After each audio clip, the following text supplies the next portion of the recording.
Months ago, Sarafina Obed operated a point-of-sale business in Jos, but it collapsed when the government swapped old banknotes for new ones. I've lost a lot of customers.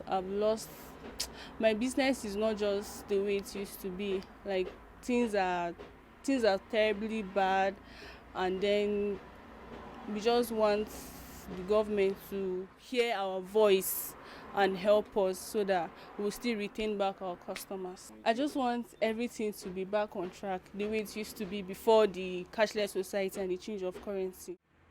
Sarafina now sells clothes to survive, but many small and medium enterprises in Nigeria that rely on cash-based payments have been forced out of business.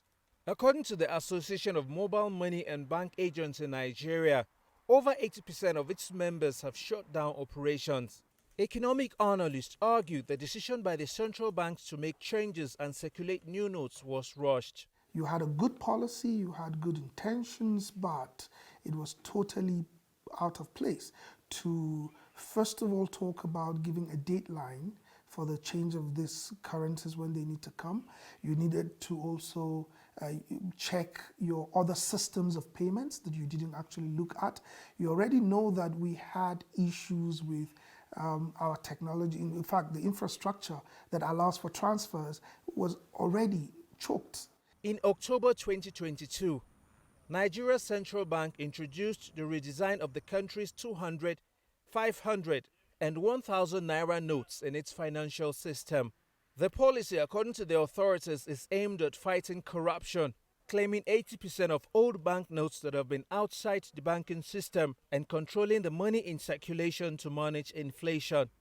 Financial analysts say the government needs to ensure enough cash is available and the infrastructure to manage the cash is also strengthened. The central bank would have introduced a lot more of the new notes and make it available to people, first of all, while you are building your capacity with the banks to make sure that your transfers and online banking systems were working. Nigeria has an unemployment rate of 33%, and the Nigerian Economic Summit Group projects that it will hit 37% by the end of this year.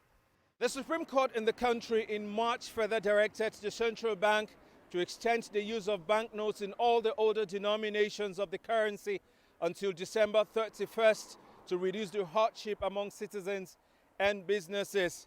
3 state governors had taken the government to court in February over the scarcity of the old and new naira notes. Some banks have started to comply with the court order to approve the old notes for the next 10 months. But small-scale business owners like Sarafina fear the situation will take a while to return to normal.